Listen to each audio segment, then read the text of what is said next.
Hey, hello, sacred friend. Welcome back. I am Lori Andrus, and welcome to this episode of the Luminary Life Podcast. Today, we are going to talk about 3 seasonal Lapis-inspired rituals. Yes, we are both in Lapis season, in the month of November being a month to work with Lapis, our ally of the month. And we are in that dark quarter of the year. We're in the second half of the fall season, moving towards the winter solstice. And this really is a season to slow down, to be reflective, to consider the dreams and visions that live in our heart and nurture them, tend to them in ways that support us in preparing to bring them forward in whatever way is authentic and real for us in the spring. But I also know that there is a momentum that is picking up right now. Who else has looked at their calendar in the last couple of days and thought, oh my goodness, whoa, let's slow down. That is exactly what happened to me yesterday. I opened up my calendar and I thought, what did I do to my calendar? It is full. It is so full. And part of that is really exciting. I love what's being filled into it, but I also know that I appreciate the time to be reflective and to be present within a nice, slow, calming, soothing space. And I think this is a bit of the challenge during this time of the year. We're in a wave of momentum moving towards the holiday season and things that are going on and activities and time to get together with friends and family and loved ones and all those, seasonal expectations. And then there is the seasonal desire that's natural for our bodies and for our minds and for our spirit, which is to slow down. And so there's kind of this conflicting energy, right? And this, I always find it so interesting as we hit this point of the year. And I notice how important it is to be mindful with my calendar, be mindful with my time, and to really make sure I have a well-boundaried space around nurturing and cultivating some of those inner pieces that long to be explored during this time of the year. So today we're going to talk about a couple rituals that will be supportive of that.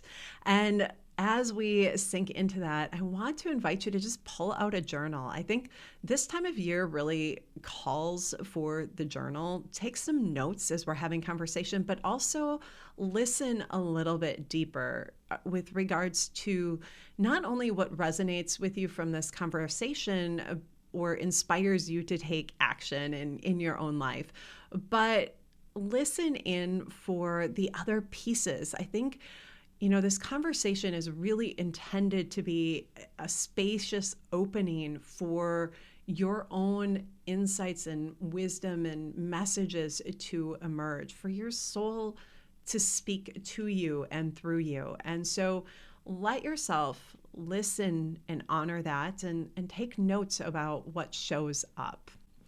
Okay, so the first ritual that I have is really around dream time and dream recall.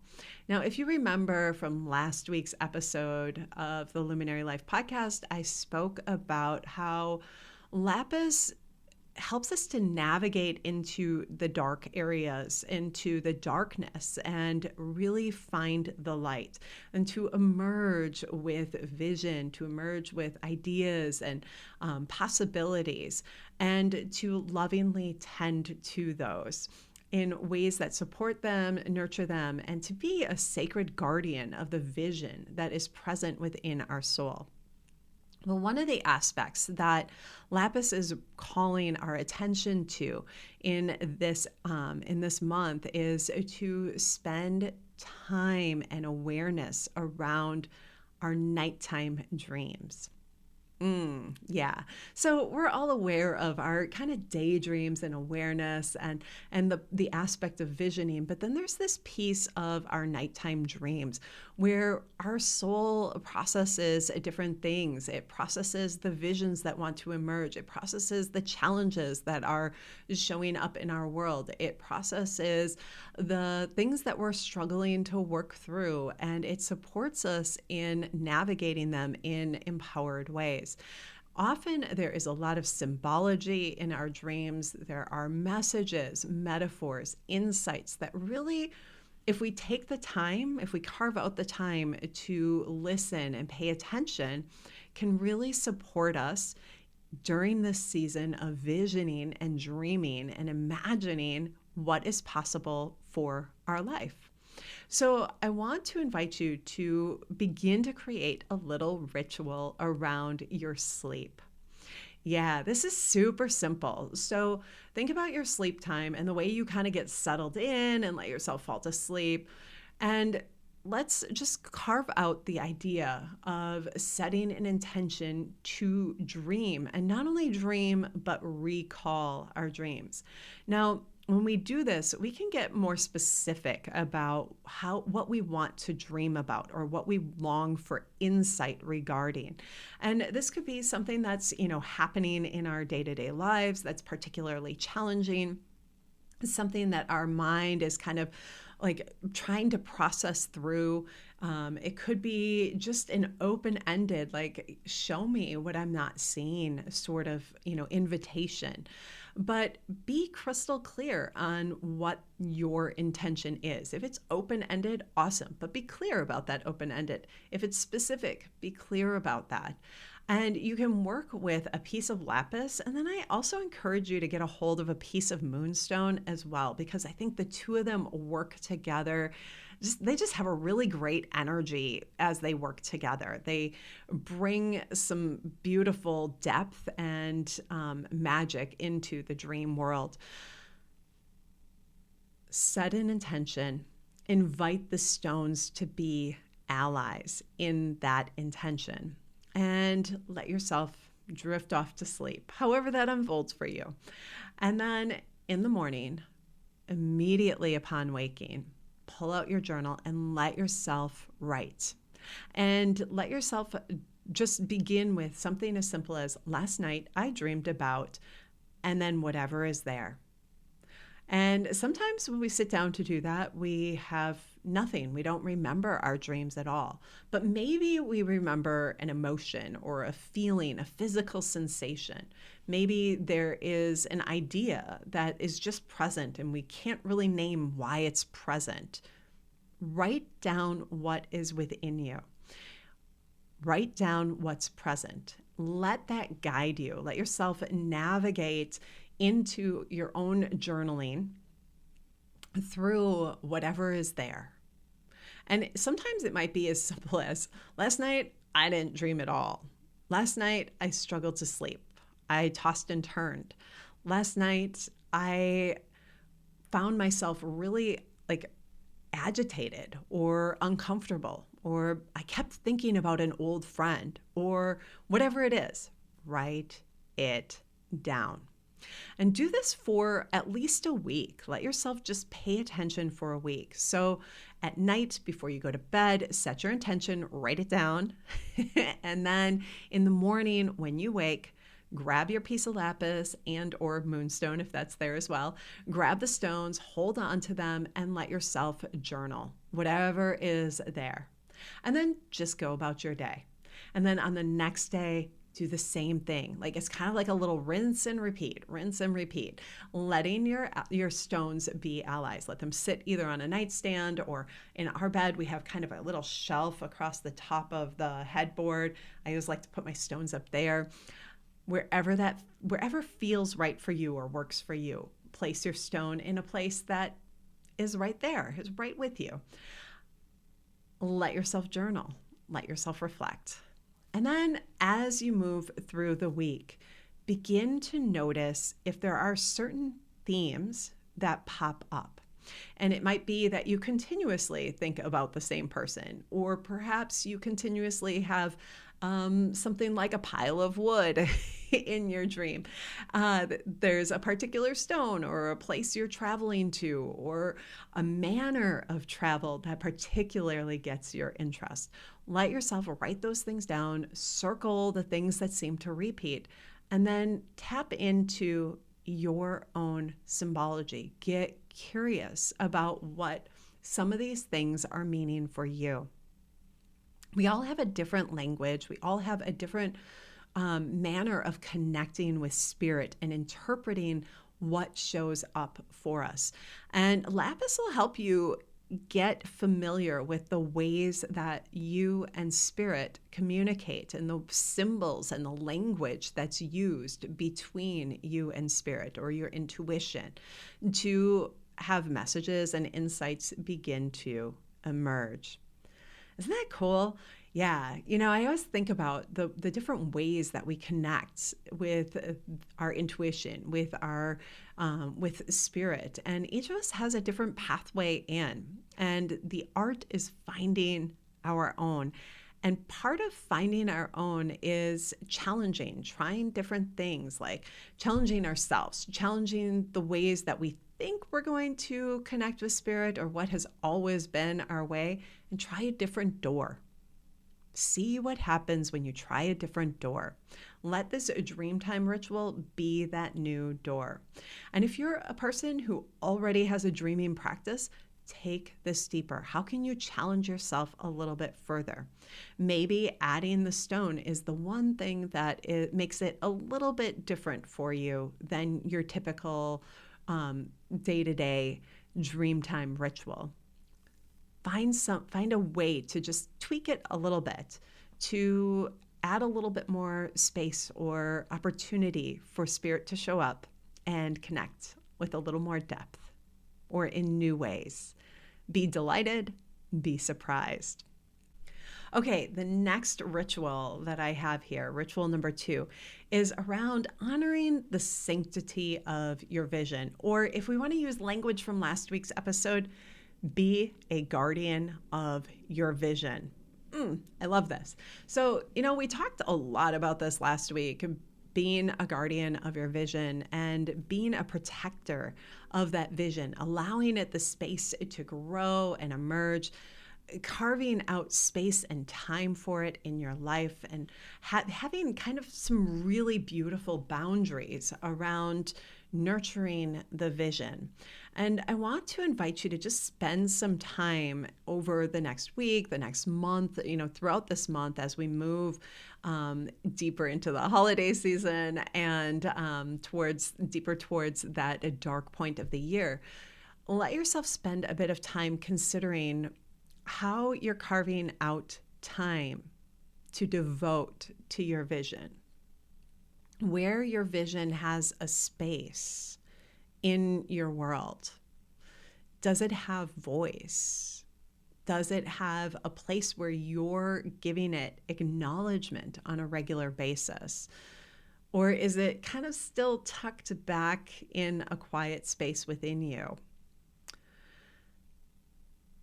I feel like we're at a point in kind of within humanity, I guess. I'm not sure exactly what the right language is there. I feel like I could use a lot of different phrases, but we're at a time where the depth of our vision and the importance and the significance of our dreams, and allowing them to come forward, and not just come forward into our awareness, but come forward into creation, is important, and important in ways that it has not been in the past.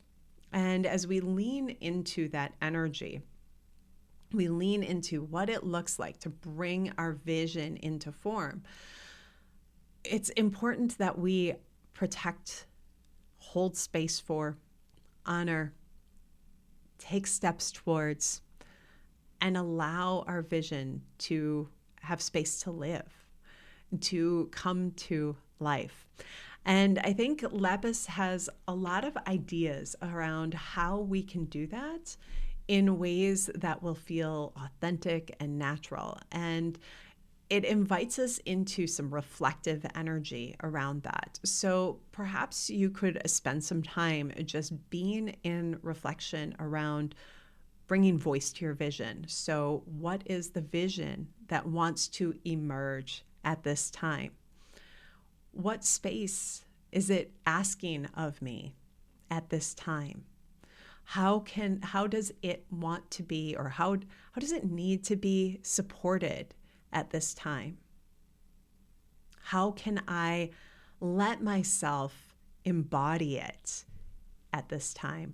I think there's a lot of ways we can begin to play with that, but those are some really great questions to just sink into.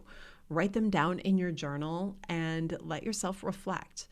To me, those are questions that could be asked and answered on a daily basis, or a couple times a week. Because what happens when we sit in reflection and we make it a ritual meaning something that we come back to over and over and over. When we come back to these questions, we let ourselves repeat the questions again and again and again.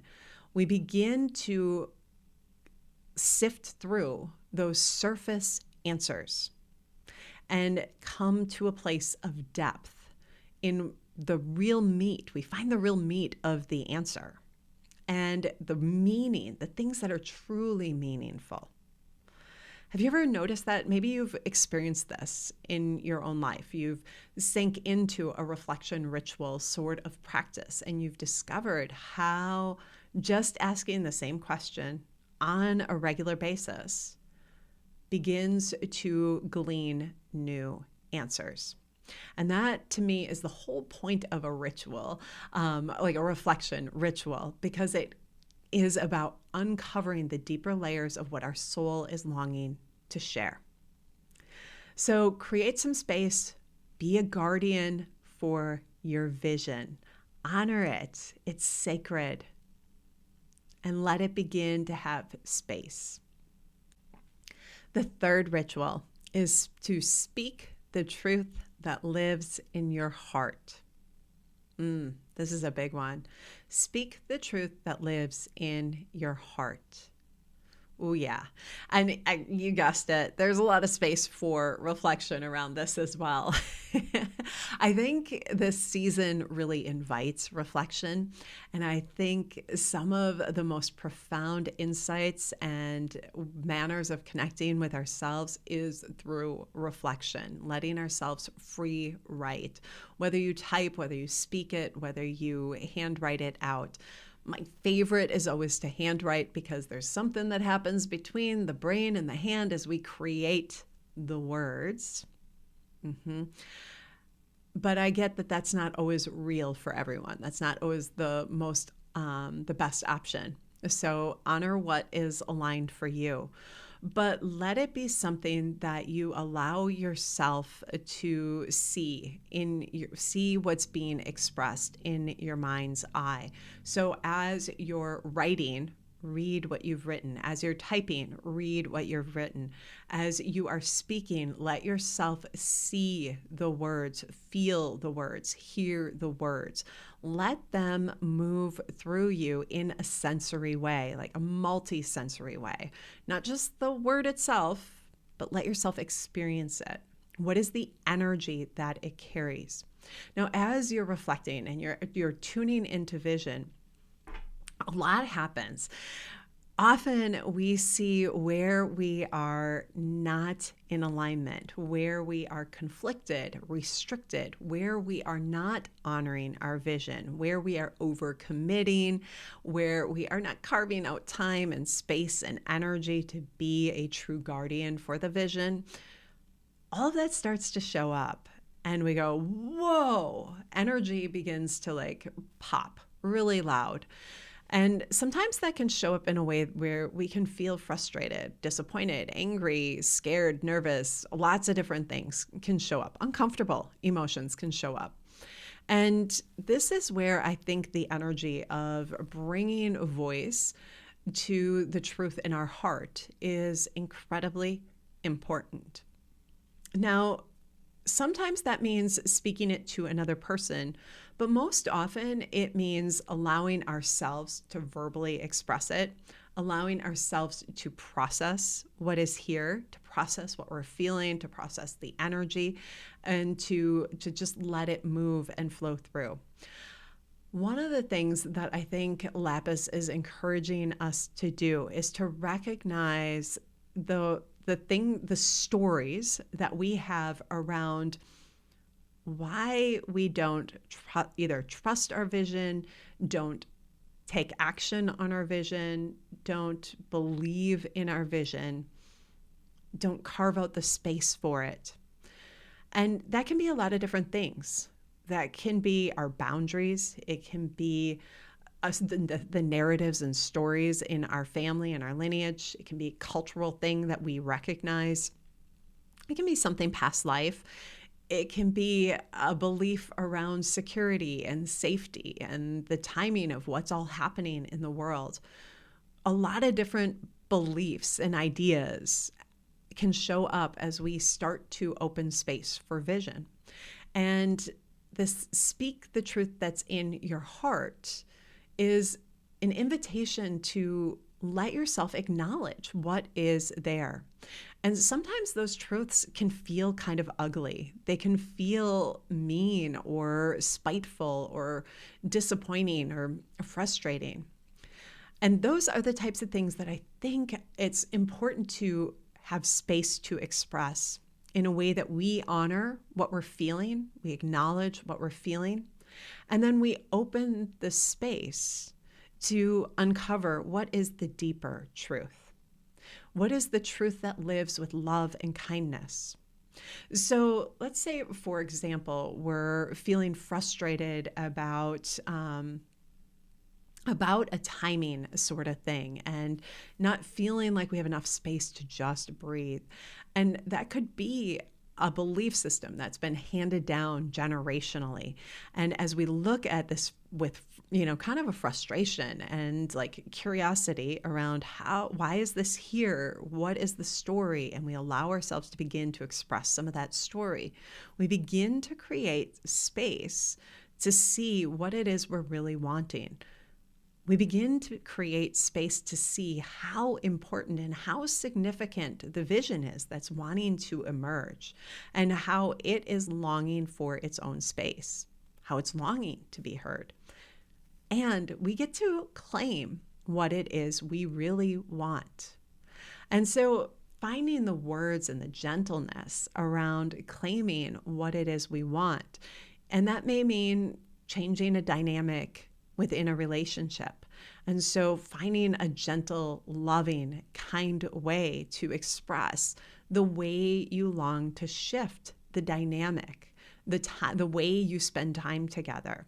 Like perhaps you notice that at the end of time with a particular friend, you always feel depleted and exhausted.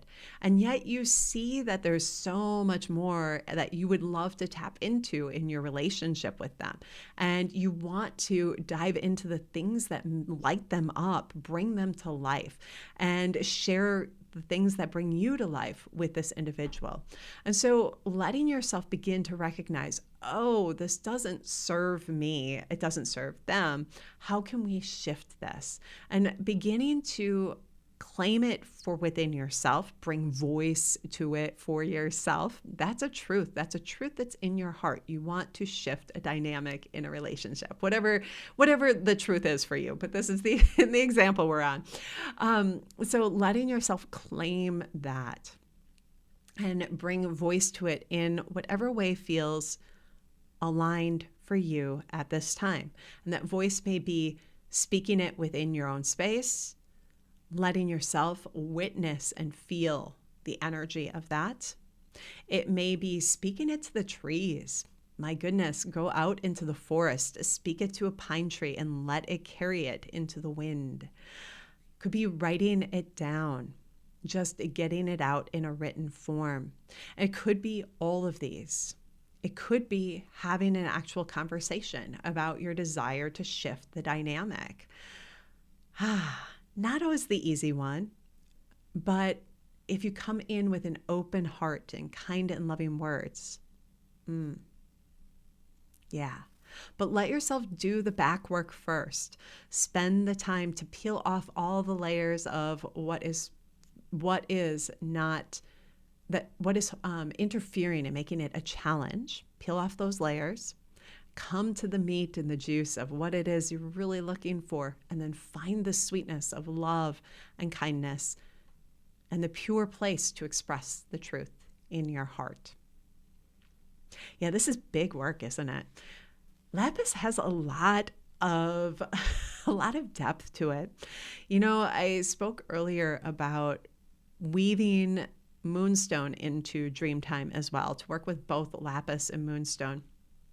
And I actually think that that is a great ally to weave in throughout this entire month, in addition to the lapis. So lapis being already the ally for the month, but moonstone has a lot to share and many ways to like really bring in that feminine energy and support the already present feminine energy within lapis. The two of them just work together so beautifully to bring things forward in a way that feel so aligned with the divine feminine that it leaves us in awe. I want to invite you to just play with those two a bit this month, to explore how they want to work together.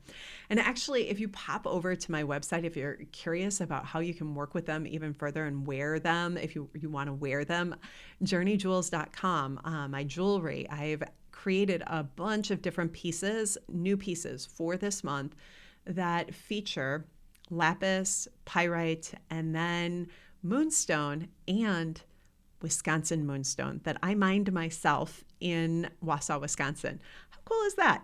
So there are some really cool pieces in the collection right now for you to go and explore and see what feels right and aligned for you. Okay, so let's just circle back and just look back at these three rituals. The first ritual was to sink into dream time, to really just work with your dream time through reflection and through working with lapis and moonstone. Then the next one was around being a sacred guardian for your vision. Oh, yeah. And discovering what that means for you at this time. And then the third ritual is around speaking the truth in your heart, letting that be spoken. Speak the thing, bring voice to it in whatever way is aligned at this time. All right, sacred friend, I want to thank you for joining me today, and I want to invite you to make sure you subscribe down below, hit like on the video, leave a comment if something here inspired you. And I also want to invite you to join me for my upcoming 2026 crystal forecast. This is how we determine the crystal of the month, and the energy, the messages and energy begins to emerge. We begin to align with that energy and bring a sacred close to 2025. All right, I'll put a link down below for that, and I want to thank you again for being here with me. Have a beautiful day. And as always, shine brightly. Bye for now.